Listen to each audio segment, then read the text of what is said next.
चलिए, good morning class. 1191, right. Tarain, ये प्रथम तराइन का युद्ध है। प्रथम तराइन के युद्ध में क्या हुआ? एक साइड कौन है? पृथ्वीराज चौहान। पृथ्वीराज चौहान। इस तरफ गौरी। हुआ क्या है? गौरी कहां तक पहुंच गया? तबर हिंद तक, that is Bathinda. Very good, that is Bathinda. Prithviraj Chauhan कहां है? अजमेर। ये इधर से चलते हैं दिल्ली बॉर्डर तक, ये इधर यहां बैठा है, बीच में ये मिलते कहां है? तराइन पर, जो कि कहां है इस समय? हरियाणा, ठीक है। यहां ये मिलते, ये बैटल युद्ध है। यहां क्या होता है? पृथ्वीराज चौहान के साथ दो लोग और आते, गोविंदराज और चामुंडराज रहते हैं। ये दो पार्टी भी इनका साथ देकर अलायंस मिला के यहां आते हैं, युद्ध होता है। युद्ध में क्या होता है? इधर से पहली बार होता है कि आप बैटल स्टार्ट करेंगे, राइट। तो गोविंदराज आते हैं अपनी आर्मी लेके आगे, इधर से गोरी आता है। गोरी अपने भाले से आक्रमण करता है। कहानी कहते हैं कि गोरी अपने भाले से आक्रमण करता है तो गोविंदराज के दांत में छोड़ जाती है, शायद उनके दांत टूट जाते हैं। इससे क्रोधित होकर जब वो आक्रमण करते हैं या जब वो रिएक्शन देते हैं तो गोरी का जो है, गोरी का घोड़ा भी घायल जाता है, गोरी जाता है गिर। जब मोहम्मद गोरी गिर जाता है तब उसकी सेना टुकड़ी लेके उसको वापस सेफली उठा के वापस भागती है। वापस भागती है तो उसकी सेना भी वापस भाग जाती है साथ में। और ऐसे में पृथ्वीराज चौहान उसे पीछे दौड़ा के नहीं मारते हैं, कहते हैं जाने दो। उसे कुशल पूर्वक, अगर वो मैदान छोड़ के भाग रहा है तो उसे भागने देते हैं। तराइन का पहला युद्ध इस हिसाब से जीता कौन? पृथ्वीराज चौहान। मैं बार बार कह रहा हूं कि हमारा भारतीय इतिहास किसी ने बदल दिया है। यद्यपि दूसरा युद्ध ये हारे थे, पहला युद्ध तो ये जीते ही थे, लेकिन इतिहास यही बदल गया। अगर ये इनको ना जाने देते तो ये दोबारा एक साल बाद तैयारी न कर पाता। इसने पूरे एक साल तैयारी की। पृथ्वीराज चौहान ने क्या सोचा? शत्रु था, आया, युद्ध हुआ, वो पराजय अपनी स्वीकार करके वो वापस गया, जाने दो, काम खत्म। इनको नहीं पता था कि यहाँ युद्ध की तैयारी कर रहा है। ये एक साल क्या किया? पूरी युद्ध की तैयारी किया और 1192 में फिर वापस आया। वही आया कहां? तराइन में ही वापस आया। फिर वही दो टीम थी, एक तरफ गोरी थे, एक तरफ पृथ्वीराज चौहान थे। इस कहानी में हम लोगों ने पढ़ा था, यहाँ एक लोग और थे, कौन थे वो? जयचंद। याद आया? जयचंद इस बार क्या करते हैं? इस बार जयचंद गोरी को सपोर्ट कर देते हैं। सपोर्ट का मतलब क्या है?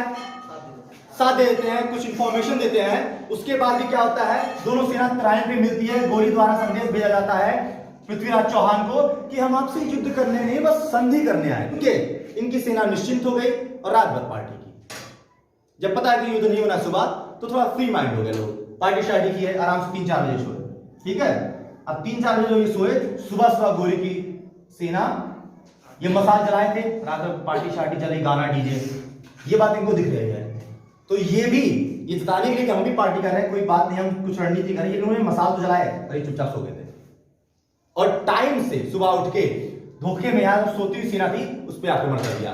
सेना एकदम से बिखर गई और इस प्रकार से पृथ्वीराज चौहान दूसरा युद्ध हारते हैं। 1192 में तराइन का जो ये द्वितीय युद्ध है, ये पृथ्वीराज चौहान हार जाते हैं, ठीक है, क्लियर। पृथ्वीराज चौहान हार जाते हैं। तो पृथ्वीराज चौहान दरबार में रहते थे, नॉवल है, उन्होंने क्या है, पृथ्वीराज चौहान के चंद्रवरदाई, ये पुस्तक है गढ़ पृथ्वीराज। तो पृथ्वीराज के दरबारी थे कौन? चंद्रवरदाई। ये लिखते हैं, ये अपनी किताब में लिखते हैं, जिसका नाम क्या है? पृथ्वीराज रासो। Very good, Prithviraj Raso. तो चंद्रवरदाई पृथ्वीराज रासो में लिखते हैं पृथ्वीराज चौहान के इस युद्ध के बारे में और कहते हैं जब वो हार गए तो पृथ्वीराज चौहान को उठा ले जाता है, वो कहां? अफगानिस्तान, जहां का वो था, राइट, वहां उठा ले जाता है कौन? गोरी। ये बात सुन के चंद्रवरदाई पहुंचते हैं इसके पास, गोरी के पास। उससे पहले एक छोटी सी वाक्या है जो कहते हैं कथाकार, जब पृथ्वीराज चौहान को ले जाता है तो वहां फिर वो बैठती है, सभा बैठती है ना, वहां इनको पेश किया जाता है पृथ्वीराज चौहान को। पृथ्वीराज चौहान वहां जरा भी लो कॉन्फिडेंस में नहीं दिखे या कुछ नहीं है, लोग कहते हैं वहां उन्होंने फिर से अपनी मूंछों पे ताव दिया और सीना तान के आंखों में आंखें डाल के खड़े होकर बात कर रहे थे। इस बात पे उसने कहा, गोरी ने, कि आंखें नीची करो। क्या वो उन्होंने नहीं किया, उन्होंने उसकी आंखें खुलवा दी, ठीक। और चंद्रवरदाई तब पहुंचते और कहते हैं गोरी से कि आप जानते नहीं पृथ्वीराज चौहान में वो हुनर है जो आपने देखा नहीं, वो देख तो लीजिए, उसका चैलेंज सजा दीजिएगा। तो कहते हैं क्या है, कहते हैं ये शब्द वेदी बाढ़ ला सकते हैं। शब्द वेदी बाढ़ मतलब शब्द यानी आवाज को सुन के उस दिशा में बाढ़ ला देना, सीधा निशाना, ठीक है, शब्द वेदी बाढ़। तब क्या कहते हैं ये, गोरी कहता है ठीक है मुझे देखना है। और तब ये कहावत कही गई है जो आपने सुना, चंद्रबरदाई ने कहा, उनकी आंखें अंधी थी, उसके बाद ये पट्टी उट्टी लगाई गई कहीं दिख ना रहा हो, राइट। उसके बाद सब कुछ किया गया और चंद्रबरदाई ने कहा 4 बास 24 गज अंगुल अष्ट प्रमाण, ताव पर बैठा सुल्तान मत चूक्यो चौहान, ठीक। तब इसने कहा था चंद्रबरदाई ने, और पृथ्वीराज चौहान ने इस साथ इतना बस मेजरमेंट सुन के अपने मन में क्वेश्चन कर लिया कि 4 बास से 24 गज बराबर, ठीक है, गज माने हाथी, 24 गज बराबर बास है, अंगुल अष्ट प्रमाण, ताव पर बैठा सुल्तान मत चूक्यो चौहान। उसका कहा सुल्तान, अब आप आवाज की वहां से गोरी ने 1 2 खत्म, ठीक। तीसरे टैप से पहले गोरी खत्म हो जाता है। उसके बाद पृथ्वीराज चौहान को भी मार दिया। अब क्या हुआ, 1192 में गोरी युद्ध जीत जाता है। कहां का युद्ध जीतता है, तराइन में युद्ध जीतता है, जीत जाता है वो अजमेर, राइट, ठीक है। अजमेर में क्या करेगा, गोरी कहां से है, गोरी तो अफगानिस्तान का है, राइट, अफगानिस्तान का है। तो अजमेर में वो अपने एक गुलाम को बैठाता है जिसका नाम क्या होता है, कुतुबुद्दीन ऐबक, राइट, कुतुबुद्दीन ऐबक, ठीक है, ये गुलाम होता है। कुतुबुद्दीन ऐबक की अपनी एक कहानी है, इसको आगे डिस्कस करेंगे, कुतुबुद्दीन ऐबक पे पहुंच जाएंगे, ठीक है। अब गोरी अपने गुलाम कुतुबुद्दीन ऐबक को अजमेर का क्या बना देता है, गवर्नर, वहां बना देता है कि आप वहां का गवर्नर मतलब क्या है, आप वहां का सारा राजस्व और प्रशासन संभालोगे, यहां से जो कर आएगा, कर वसूलना, गाइड करना, आर्मी रखना और सब रिपोर्ट करना, आप मेरे गवर्नर हो। आपको वहां बैठा दिया गया है, कहां पे, अजमेर में, कुतुबुद्दीन ऐबक को। उसके बाद क्या होता है, 1192 में कुतुबुद्दीन गोरी जो जीतता है, वो युद्ध क्यों जीतता है, क्योंकि उसका साथ देते हैं जयचंद ने। तो जयचंद को भी तो कुछ अदा करना पड़ेगा उसे दोस्ती का, तो वो दोस्ती का हक अदा करता है। 1194 में वो क्या करता है, जयचंद पे आक्रमण कर देता है, ठीक है, हाँ। कहां करता है, इसे कहते हैं चंदावर का युद्ध, ठीक है, चंदावर का युद्ध होता है। इस चंदावर के युद्ध में क्या होता है, कन्नौज के शासक, राइट, कन्नौज के शासक हमारे जयचंद पे आक्रमण किया जाता है। किसके द्वारा आक्रमण किया जाता है, गोरी के द्वारा, ठीक है, चल हो गया। तो 1194 एडी में, 1192 एडी में गोरी अजमेर पे जीतते हैं, वहां गवर्नर बैठाते हैं अपने गुलाम कुतुबुद्दीन ऐबक को। उसके बाद क्या करते हैं, 1194 में इनका साथ दिए हुए कन्नौज के शासक जयचंद पे ही आक्रमण करते हैं, जो कि युद्ध कहां होता है, उस जगह का नाम है चंदावर। तो 1194 में चंदावर का युद्ध होता है, या फिर गोरी क्या हो जाते हैं, विजय प्राप्त कर ले जाते हैं, ठीक है, ठीक। इस ध्यान के बाद क्या होता है, अब आप सोचिए गोरी कहां है, कन्नौज, कन्नौज माने भारत के सबसे समृद्ध राज्य पे है, उसके बाद वो अजमेर पे भी है। तो गोरी का शासन पहुंच गया था और दिल्ली सल्तनत तक उसका, दिल्ली तक उसका कब्जा, क्यों, अजमेर के अंतर्गत दिल्ली आता था और कन्नौज था, सबसे बड़ा राजधानी के लिए थी, मनी कैपिटल था, दोनों इसके अंतर्गत आ गए थे, ठीक है। और अब इसके देहांत के बाद अचानक से दिल्ली के जो सामंत लोग थे, अमीर लोग थे, सभी लोग थे, और आसपास की प्रजा ये कहने लगी कि कोई तो हेड चाहिए। तो इन्होंने कहा कुतुबुद्दीन ऐबक से, कुतुबुद्दीन ऐबक से कहा कि आप गवर्नर थे और अब आपके सम्राट गोरी तो रहे नहीं, तो आप ही दिल्ली पे आइए और कारभार संभालिए दिल्ली पे आके, ठीक है। तो ये कैसे कारभार संभाले, ये दिल्ली पे पहुंचते हैं और 1206 एडी में कुतुबुद्दीन ऐबक क्या करता है, गोरी के देहांत के बाद 1205 एडी में क्या होता है, गोरी का देहांत हो जाता है, सॉरी 1206 या 1206 एडी में गोरी का देहांत या निधन हो जाता है। उसके बाद लोगों ने कुतुबुद्दीन ऐबक से कहा कि आप आइए। कुतुबुद्दीन ऐबक कहां पहुंचते हैं, दिल्ली। कुतुबुद्दीन ऐबक दिल्ली पहुंचते हैं, कब दिल्ली पहुंचते हैं, 1206 एडी में, और क्या करते हैं, दिल्ली सल्तनत की स्थापना करते हैं, ठीक है। अब हमारा यहां से दिल्ली सल्तनत शुरू हो जाएगा 1206 एडी, क्लियर। पे 1205 में ये खोखरों पे अटैक करते हैं। 1205 एडी में जो हमारे गोरी रहते हैं, इन्होंने खोखरे पे अटैक किया था, खोखरे, ठीक है। इस अटैक में क्या होता है, गोरी घायल हो जाते हैं, ठीक है, गोरी घायल हो जाते हैं और तत्पश्चात इनकी मृत्यु जाती है 1206 एडी में। 1206 एडी में इनका देहांत होने के बाद दिल्ली पर कौन आता है, कुतुबुद्दीन ऐबक आ जाता है, कुतुबुद्दीन ऐबक आ जाता है। कुतुबुद्दीन ऐबक क्या करता है दिल्ली में? वो दिल्ली सल्तनत की स्थापना करता है, दिल्ली सल्तनत की स्थापना कर देता है। ठीक, इस दिल्ली सल्तनत के अंतर्गत 5 डायनेस्टी आते हैं। ठीक है, गुलाम वंश, गुलाम के बाद खिलजी, खिलजी के बाद लोधी, उसके खिलजी के बाद तुगलक, तुगलक के बाद सैयद, सैयद के बाद लोधी। ठीक, ये 5 वंश पढ़ेंगे। आज हम शुरू करेंगे पहले गुलाम वंश से। ठीक है, चलिए ये होगा क्लियर। उसके बाद आप देखिए क्या होता है। इसके बाद क्या आता है? दिल्ली सल्तनत। दिल्ली सल्तनत, दिल्ली सल्तनत कब से शुरू हुआ? 1206 AD से। कब तक चलेगा?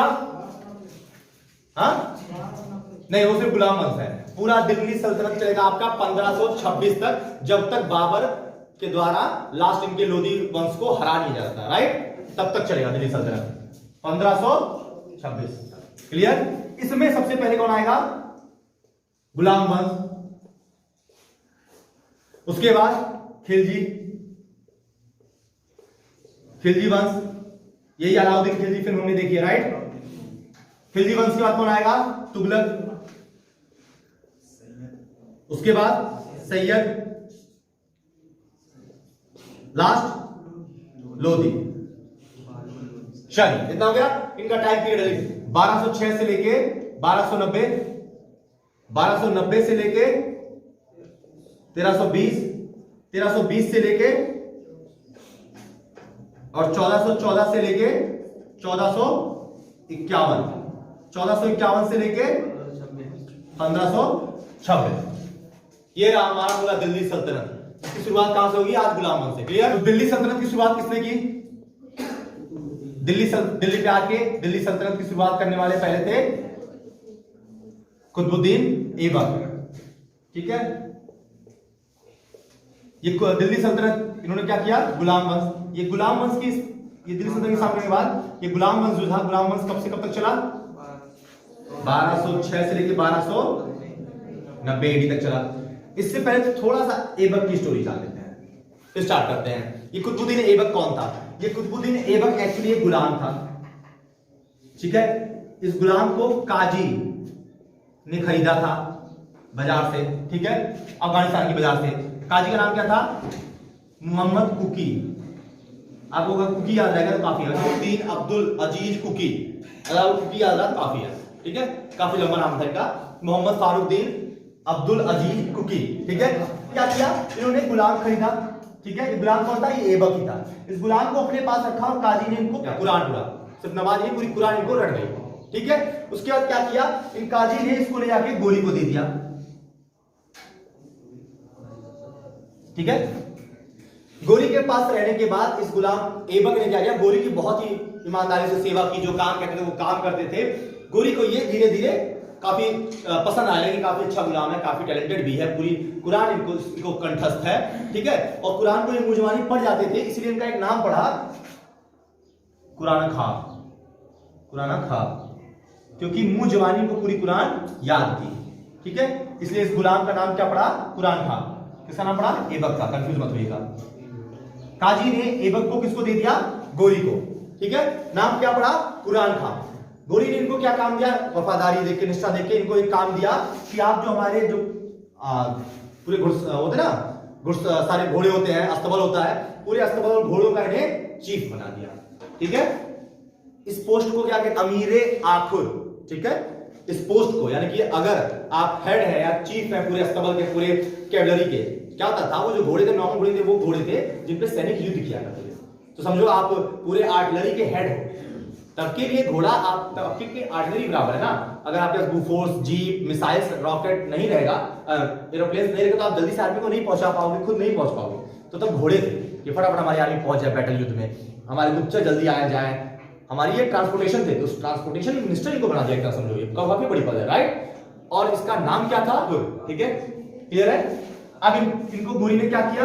गोरी ने इनको अस्तबल का या घोड़ों का, घोड़े के अस्तबल का हेड बना दिया। ठीक है, घोड़े के अस्तबलों का हेड बना दिया, जिसको कहा गया अमीरे आखुर, अमीर ए आखुर। क्लियर है? ये है शॉर्ट स्टोरी ऐबक का दिल्ली सल्तनत के पहले का।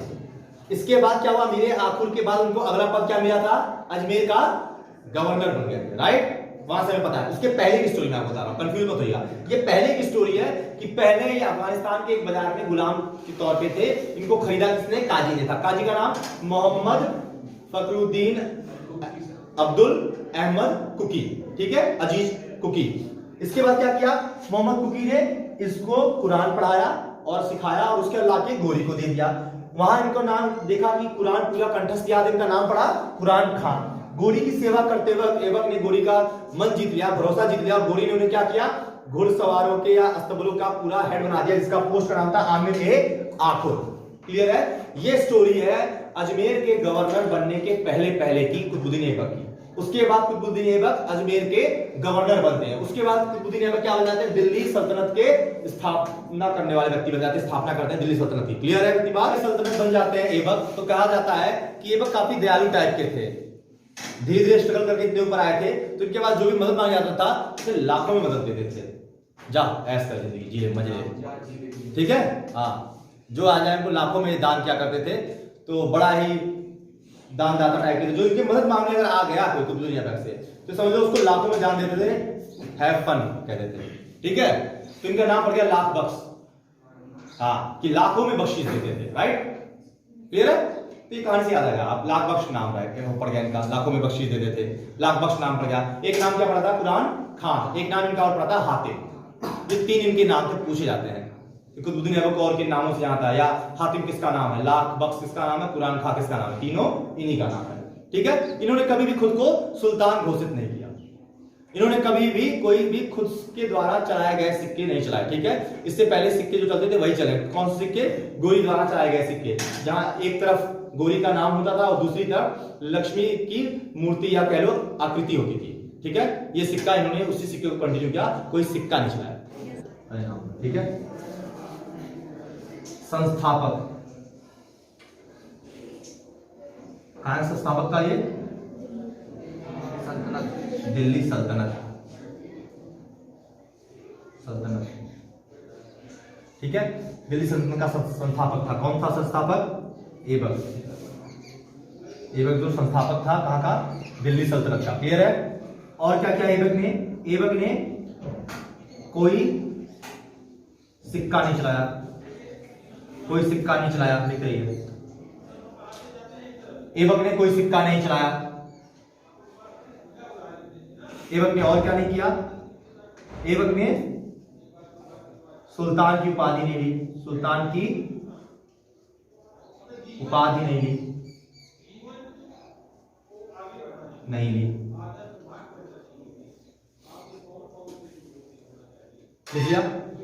जब ऐबक ने कोई सिक्का नहीं चलाया तो कौन सा सिक्का चल रहा है, गोरी द्वारा चलाया गया सिक्का, दहलीवाल। दहलीवाल अगर पूछा तो दहलीवाल के एक साइड क्या था, नाम था गोरी का, दूसरे साइड लक्ष्मी की आकृति थी, ठीक। चलिए खत्म। Thank you so much.